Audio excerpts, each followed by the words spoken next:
اس علم کے ساتھ لوگوں کو قرآن حدیث کی تشریح کر کے بتانا، اس کو کہتے ہیں حکمت۔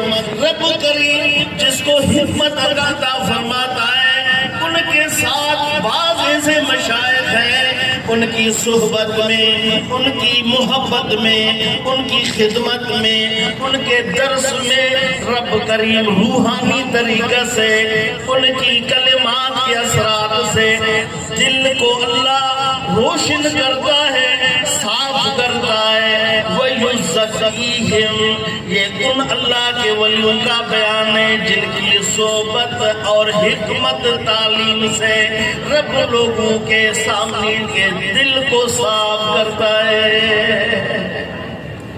ایسے ولی کی دشمنی بدبختی کی نشانی ہے۔ شیخ مجدد الثانی فرماتے ہیں بغض ای طائفہ سم قاتل است، بغض ای طائفہ سم قاتل است و طعن ایشاں موجب حرمان ابدی است۔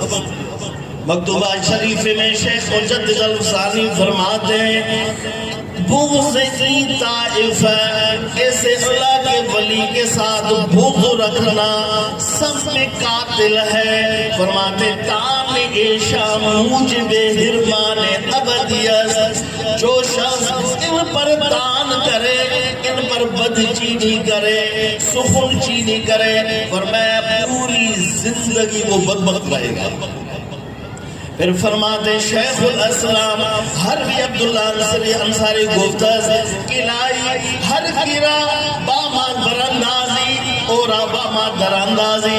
شیخ عبداللہ انصاری فرماتے رب جس کو تو اپنے دروازے سے دھکیل دیتا ہے، جس کو تو دور کرتا ہے، جس کو اپنے دروازے کا مردود بناتا ہے، فرمایا پہلے اسے تو ہمارے تان چینی سخن چینی پر اسے طاقت دیتا ہے۔ ہر گرائی لائی براندازی اور اباما دراندازی۔ دراندازی کہتے ہیں ان پر تان کرنا، ان پر نکتہ چینی کرنا، ان پر داغدار کرنا۔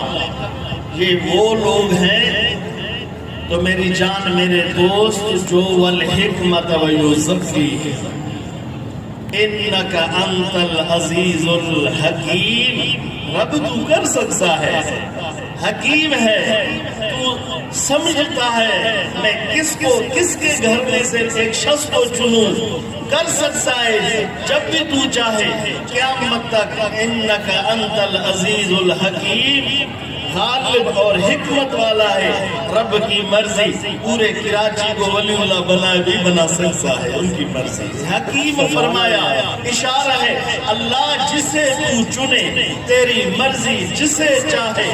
رب کریم نے عبداللہ کے گھر سے ہمارے محبوب کو چنا۔ یہ سب صحابہ کرام، آپ خود سوچیں ابراہیم علیہ السلام جو دعا کر رہے ہیں وَيُزَكِّيهِمْ، ایسا محبوب ہو، ایسا نبی رسول ہو کہ لوگوں کے دل کو صاف کرے۔ یُزَكِّيهِمْ کا تعلق نفس سے ہے، تزکیہ نفس جس کو کہتے ہیں۔ یہ آیت دلیل ہے کہ تمام صحابہ کرام پاک ہیں، تمام صحابہ کرام بے نفس ہیں، تمام صحابہ کرام کا نفس تزکیہ ہوا ہے۔ یہ آیت دلیل ہے۔ آپ خود سوچیں جنہوں نے حضور کی صحبت میں آئے، جو لوگ آئے حضور کی زیارت کی، اگر ان کا تزکیہ نفس نہ ہوا ہوگا کہ کس کا ہوگا؟ اس لیے میرے محبوب صلی اللہ علیہ وسلم نے ارشاد فرمایا کلھا فیک فہنیئا لک یا ابا بکر، اے ابا بکر تجھے مبارک ہو کہ 360 خصلتیں تیرے اندر ہے۔ والذین آمنوا وعملوا الصالحات اولئک اصحاب الجنہ ہم فیہا خالدون۔ جن کے اندر ایمان ہے، جن کے اندر عمل اچھے ہیں، وہ لوگ یقیناً وہ جنتی ہیں اور ہمیشہ جنت میں رہیں گے۔ چاہے آج کا جو صدر ہے، آج کا جو وزیر اعظم ہے فلان عہدے پر اگر کوئی فائز ہے یہ چند دنوں کے لیے، 2 سال کے لیے، 5 سال کے لیے، 10 سال کے لیے، 30 سال کے لیے، چلو ہم فیہا خالدون، ہمیشہ جنت میں رہیں گے۔ سبحان اللہ۔ درود شریف پڑھیں صلی اللہ علی حبیبہ محمد وآلہ وصحبہ وبیتہ اجمعین۔ اس کے بعد 2 خلیفہ ان عمر بن الخطاب رضی اللہ تعالی عنہ قال استأذنت النبي صلى الله عليه وسلم في العمرة فأذن لي قال أشركنا يا أخي في دعائك ولا تنسنا وقال كلمة ما يسرني أن لي بها الدنيا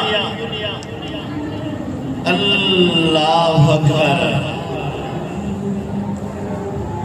حضرت عمر خطاب فرماتے میں حضور کی بارگاہ میں حاضر ہوا اور عرض کرنے لگا میرے حضور مجھے اجازت دے میں عمرہ کر کے آؤں۔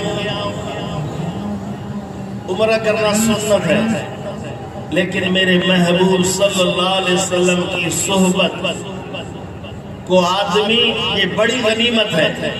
جب فقیر اس کو اپنے قلم پہ لکھنا شروع کیا پھر اس کو دہرایا تاکہ حفظ ہو، فقیر کو ذہن میں آیا کہ عمر فاروق نے کی اجازت لی عمرہ کے لیے، حضور کے صحبت میں رہتے۔ اللہ الحمدللہ علامہ ابن حجر اسقلانی اللہ علی قاری فرماتے عمر کو حضور کے موجودگی میں عمرہ کی ضرورت نہیں تھی لیکن ایک نظر تھا، نظر مطلب باس جس کو کہتے ہیں، انہوں نے ایک نظر باسا تھا اس لیے اجازت لی، حضور نے اسے اجازت دی۔ میرے حضور حضرت عمر فاروق کو اجازت دیتے ہوئے فرمایا 3 چیزیں فرمایا اخی ایک، پھر فرمایا اشرکنا 2، پھر فرمایا ولا تنسنا۔ یہ 3 چیزیں ہیں نا عمر کی فضیلت کی طرف اشارہ ہے۔ فرمایا مجھے یاد کر لے یا اخی، اے میرے پیارے بھائی، فی دعائے کا اپنے دعا میں، ولا تنسنا، کہیں بھی کسی بھی جگہ میں مجھے مت بھلانا۔ ویسے اگر حضور یوں فرماتے یا آخی نہیں فرمایا، سبحان اللہ، یا آخی یا اخی میں فرق ہے۔ یا آخی خا کے بعد یا ساکن یا آخی، یا اخی یا پر شد، یہ جو شد ہے یہ تحقیق کا نہیں ہے، یہ تصغیر لطف اور رحم کا ہے۔ یا اخی یا پر جو شد ہے یہ محبت کی دلیل ہے۔ میرے حضور صلی اللہ علیہ وسلم کی عمر کے ساتھ اتنی محبت تھی، اتنا پیار تھا، اتنا اس پر رحیم تھے۔ میرے محبوب یہاں پہ فرمایا یا اخی، اے میرے پیارے بھائی، اشرکنا فی دعائک، وہاں عمرے پہ باپ جا رہے ہیں، ولا تنسنا، احرام باندھتے وقت، طواف کے وقت، حجر اسود میں، مقام ابراہیم پر، زمزم صفا مروہ پر، کسی بھی حال میں عمر مجھے مت بھلانا۔ یہ بڑی خوش قسمتی ہے۔ حضرت عمر رضی اللہ تعالیٰ عنہ کے تزکیہ نفس کی دلیل ہے، اللہ نے اسے بڑے مقام پر فائز کیا تھا۔ فرماتے ہیں فقال کلمۃ ما یسرنی ان لی بها الدنیا، فرمایا پوری روئے زمین اگر مجھے ملے، حضور کے ان کلمات میں حضور نے جو مجھے فرمایا، اے میرے بھائی